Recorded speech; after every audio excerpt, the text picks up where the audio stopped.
Vous le savez peut-être ou peut-être pas, Gustave Eiffel, quand il s'agit de fermer son entreprise en 1892, est venu dans la région de Vevey pour chercher une maison. Il en avait à Beaulieu-sur-Mer, en Normandie, je crois.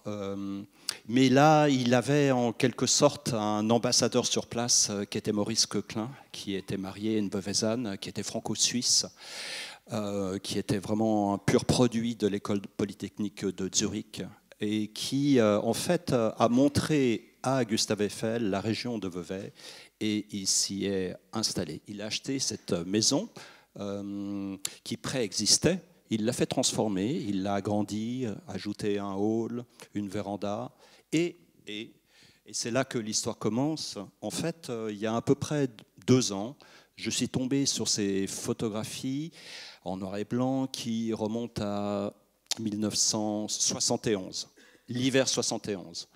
Vous voyez là, juste à côté de l'ancienne maison Eiffel, qui était déjà en ruine à l'époque, qui était vraiment en mauvais état, cette entreprise multinationale qui s'appelle Nestlé, dont le siège mondial est à Vevey, et qui va racheter le terrain où se trouve la maison, la raser, y construire un parking, et puis un nouveau bâtiment. Et donc, en regardant cette bande de négatifs, je me suis aperçu qu'il y avait un laboratoire photographique qu'avait fait aménager Gustave Eiffel. Et je me suis dit, mais qu'est-ce que vient faire un labo photo dans cette maison ? Et en rembobinant un petit peu ce film, je suis tombé sur la passion, le mot n'est pas trop fort, qu'avait Eiffel pour cette technique. Gustave Eiffel s'est mis à la photographie dès les années 1880, la cinquantaine venue. Il l'a en fait beaucoup utilisé auparavant, à cette période, après. D'abord pour sa propre communication. Eiffel, je ne sais pas si vous l'avez dit ce matin, je n'étais pas là, mais était un grand communicateur. C'était quelqu'un qui soignait son marketing personnel d'homme de grande stature, mais aussi d'entrepreneur. Et un de ses vecteurs, de ses moyens favoris, c'était la photographie. Très vite, dès la construction du pont de Bordeaux, il appelle un des photographes pour documenter et ensuite faire des multiples, plein de reproductions pour les envoyer aux politiques, à ses concurrents, aux gens qui comptent. Et donc, la photographie qui est née comme un moyen de communication, elle est née en même temps que les chemins de fer, elle est née en même temps que la poste moderne, que le télégraphe. Eiffel a tout de suite compris ça. Et donc, il l'utilise pour sa propre promotion, il l'utilise aussi pour sa promotion personnelle. À Orsay, l'exposition que j'ai organisée au musée à Vevey a été faite en partenariat avec le musée d'Orsay, qui m'a ouvert large ses archives. Et il est vraiment frappant de voir qu'il y a une centaine de portraits photographiques de Eiffel lui-même. Partout où il allait, il repérait les studios, les meilleurs photographes, il se renseignait et il leur demandait de tirer son portrait. Peut-être pas parce qu'il avait une super fonction narcissique, quoique, il était aussi, il avait cette compréhension que sa stature passait par l'image. Donc la photographie, cette fonction, il était bourguignon, Dijon, la photographie est née à 50 km, Nicéphore-Niepce, de l'endroit où il a grandi. Et donc après, il a embrassé cette technique et il l'a en fait abordée en scientifique, avec au début un talent moyen, une maîtrise qui l'était encore davantage, puis petit à petit, avec méthode, en notant à chaque fois sur ses photographies les temps de pause, l'ouverture du diaphragme, l'état du ciel, le moment du jour, de l'année, petit à petit, il est devenu un très bon photographe. il était entouré, c'était un homme de relations, d'excellents photographes, de scientifiques. Jules Janssen, je ne sais pas si vous l'avez cité, c'était un ami proche. Il a bien vu que la photographie a apporté énormément à la science pour qu'elle effectue des progrès immenses. Il faisait partie de sociétés de photographes amateurs. Il a financé la société, le comptoir photographique de Léon Gaumont, un autre proche. Il lui a donné de l'argent. Il acquérait, comme un geek aujourd'hui, comme un photographe expert, très amateur de technique, le meilleur matériel possible à l'époque. Il tirait lui-même ses propres photographies, noir et blanc. C'est pour ça que dans ses maisons, à Boulieu, à Vevey, il avait sa propre chambre noire. Donc, de proche en proche, de pratique en pratique, ça c'est quelques vues de notre exposition avec les appareils de Gustave Eiffel qui ne sont pas les siens propres. On les a, je crois, pas retrouvés, on n'a pas trace. Et ça, les appareils que vous distinguez à peine dans les vitrines, c'est des appareils de Gaumont, qui en revanche, il avait financé. Et c'est ces appareils-là qu'il utilisait. Là, on va expliquer dans un instant ce qu'est l'autochrome, qui était la grande nouveauté à l'époque, au début du XXe siècle, et quelques vues rapides de notre exposition actuellement à Vevey. Donc, cet amateur de nouveautés photographiques va s'emparer, on pense en 1910, 1909, 1910, d'une énorme nouveauté à l'époque, qui est l'apparition de la photo en couleur. La photo en couleur a été une longue conquête. Ça a duré presque un siècle, en fait. Et en 1907, les frères Lumière, à Lyon, commercialisent le premier procédé industriel de photo en couleur. Ce sont des plaques positives, des grandes diapositives de verre que l'on projette. On peut les regarder aussi par transparence, mais c'est vraiment grâce à un système de projection qu'on peut les voir. Et Eiffel, et c'est intéressant, va exploiter au mieux cette technique qui est difficile. Les tons de pose sont difficiles à évaluer, la lumière aussi. Et il va prendre vraiment en connaissance de cause, on l'a vu, ce procédé qui est assez ardu et en tirer toute la quintessence. Le contexte est intéressant. La plupart des photos qu'il prend, qu'il teste en fait, il le fait à Vevey, où il vient chaque été. Il reste que plusieurs semaines chaque été dans sa propriété veuvezane. Et il va reprendre les codes de l'époque avec l'autochrome, imaginer pour la première fois, je ne sais pas si certains d'entre vous se souviennent de la première télévision en couleur, là c'était la photographie en couleur. Et donc il y avait des codes, on disposait toujours des fleurs pour faire jaillir les couleurs, ces couleurs intenses, sonores de l'autochrome. Ici, on a un autoportrait de Gustave Eiffel, qui est déjà, vous le voyez, âgé, avec sa fille, Claire Eiffel. La maison de Eiffel à Vevey s'appelle d'ailleurs la Villa Claire. Il fait beaucoup d'autoportraits parce que la photographie est une pratique familiale. C'est une autre stratégie, en quelque sorte, de Eiffel, qui trouve le moyen, grâce à cette technique, de resserrer les liens d'une famille qui n'est pas du tout dysfonctionnelle ou quoi que ce soit, mais les relations, par exemple, entre sa fille aînée Claire sont très très proches. Elle est vraiment quasiment son bras droit pour beaucoup d'aspects. Mais les relations avec la famille un peu élargie sont plus difficiles. Et il trouve en fait ce moyen de partager une passion commune. Et quand vous voyez ces autoportraits, ces portraits, c'est qu'il délègue le geste. À l'époque, la photographie est une pratique sociale et Eiffel mettait l'appareil sur un trépied, réglait l'appareil et demandait à quelqu'un d'appuyer sur le déclencheur. Et voilà pourquoi on a beaucoup là d'autoportraits de Eiffel, notamment devant sa maison. Sa fille Claire, et vous voyez là toute la richesse de l'autochrome, qui est un procédé, j'ai passé un peu vite, excusez-moi, qui est un procédé en fait qui ressemble, on en a à peine fini avec le post-impressionnisme à l'époque, avec le pointillisme. L'autochrome est une technique en fait qui utilise des petits points de fécule de pommes de terre qui sont colorés dans les 3 couleurs fondamentales. Et c'est ce qu'on appelle une technique additive en fait, où les couleurs se mélangent pour obtenir tout le spectre en fait coloré. Et si on les regarde bien, il y a ces points de couleurs. Ça donne une granulation, une chaleur à ces photographies qui est assez extraordinaire.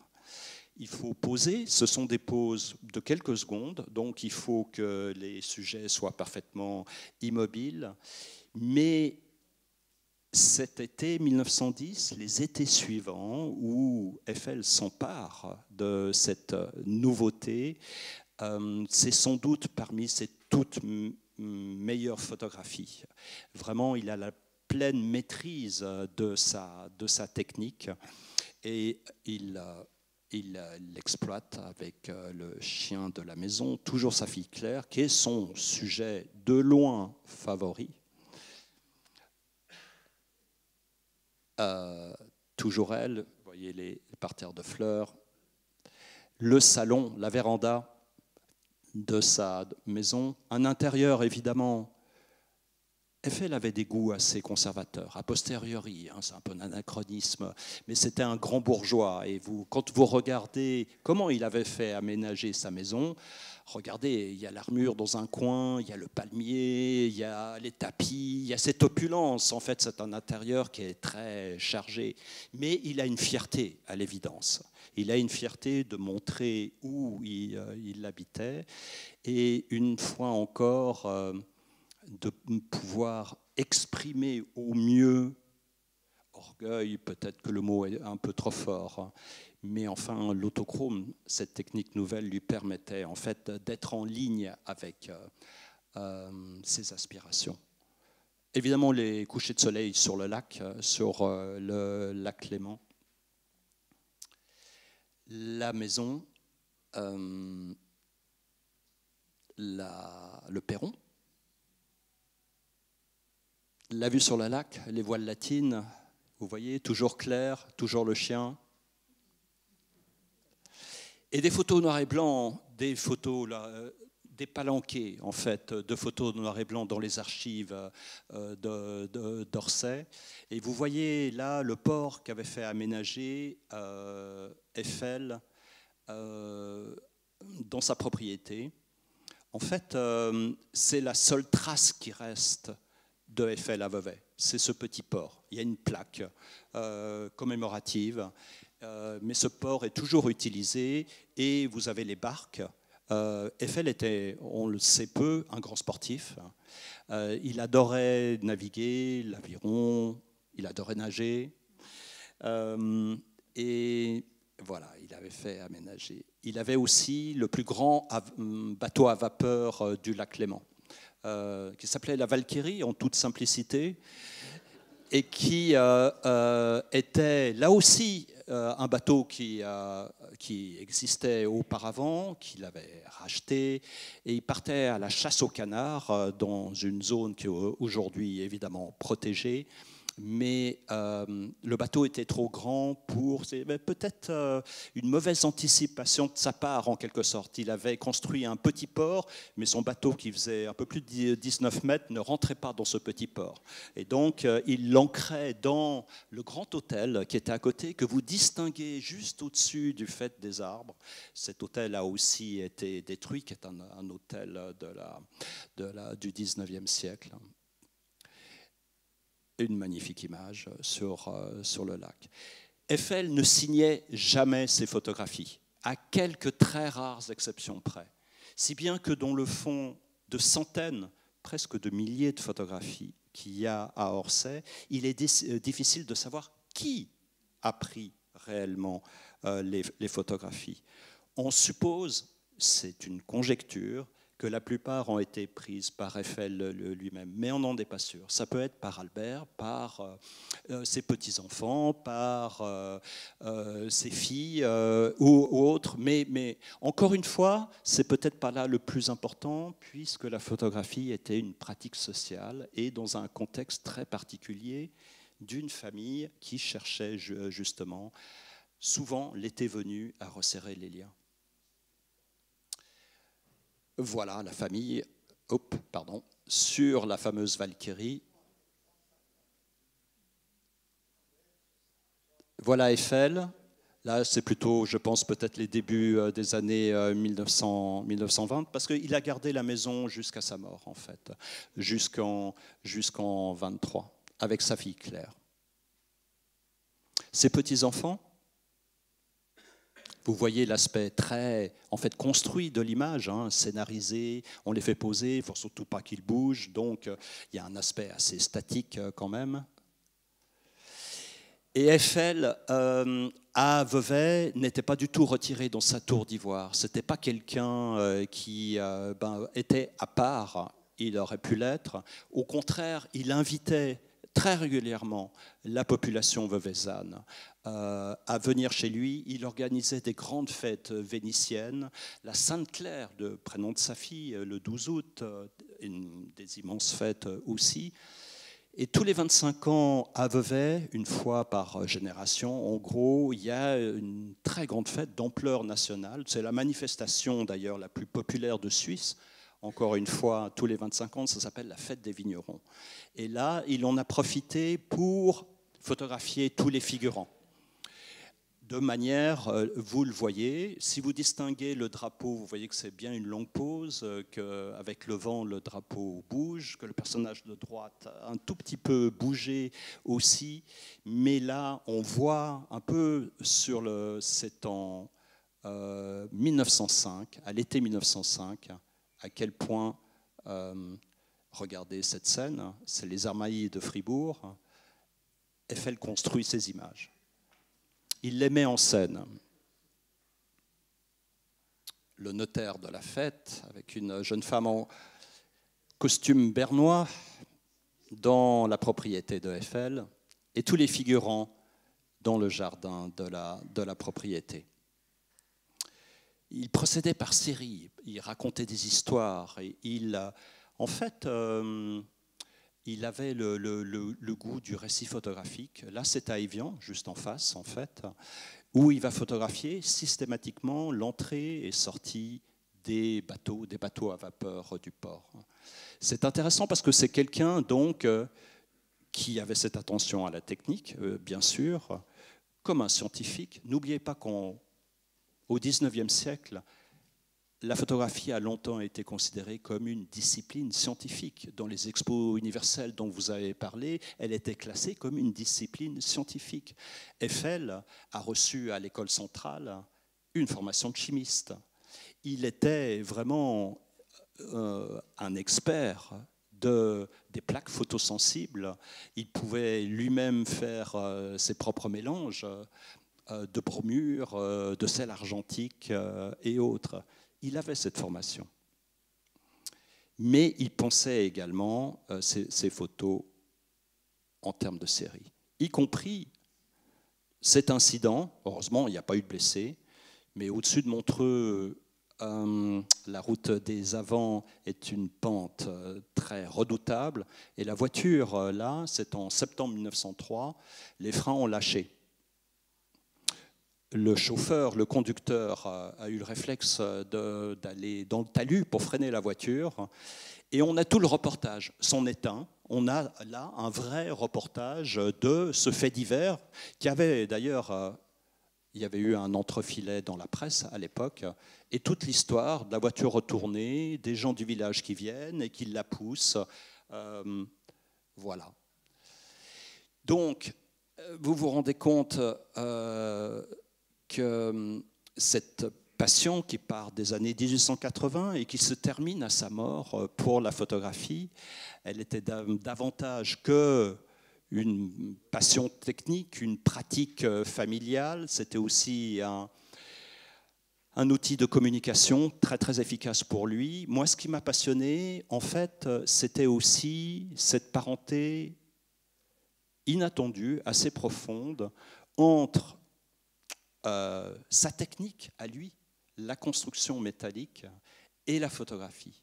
En fait, la construction métallique moderne, épurée de ses impuretés, en quelque sorte, Eiffel va s'en emparer avec beaucoup d'intelligence, ont des qualités propres qui se ressemblent. Elles sont la photographie, la construction métallique sont rapides, elles sont claires, elles sont quelque part aussi précises, elles sont mathématiques. La photographie, une des premières qualités qu'on lui a attribuées lorsqu'elle est apparue, c'est justement un objet mathématique, c'est de l'optique, c'est de la physique, c'est de la chimie. Elles sont reproductibles d'une certaine façon, puisque vous parliez des ponts volants, mais en fait, ces ponts préfabriqués qu'on peut en fait installer en quelques heures, 1 heure, vous disiez, il y a cette question de la rapidité. Ce sont des parias aussi à l'époque. Elles sont méprisées par les élites. La photographie apparaît, vous avez un Baudelaire qui va dire « Non, ce n'est pas de l'art, ça n'a rien à voir, c'est une technique, cette fameuse séparation technique-art ». La construction métallique, paria aussi par rapport aux élites, aux architectes qui ne juraient que par la pierre et qui disaient jamais, jamais, en fait, la pierre ne va être remplacée. Et donc, en creusant un petit peu avec cet art du fer, de la construction métallique et les raisons inconscientes, conscientes, qui ont poussé Eiffel à s'emparer d'une technique qui était le meilleur moyen possible de mettre en valeur ces extraordinaires dentelles de fer qui étaient jetées d'une rive à l'autre, qui étaient jetées d'un ravin à l'autre. Parce que c'était de la photographie, on en a eu quelques exemples avant, en noir et blanc, qui mettaient en valeur ces lignes, ces contrastes, cette légèreté de ces constructions. C'est pour ça que la photographie, rapidement, a remplacé le dessin technique, linéaire, géométrique. Non seulement parce qu'elle était meilleur marché, plus simple, plus rapide, plus claire, mais il y avait une adéquation, je trouve assez extraordinaire, entre cette technique, ce médium, et l'objet, et le sujet. Et je crois que Eiffel l'a très vite compris, et que ça a été un des leviers qui l'a amené à s'intéresser un peu plus à la photographie. Est-ce que j'ai respecté l'horaire? J'aurais honte autrement. Mais si vous avez des questions, j'y réponds volontiers.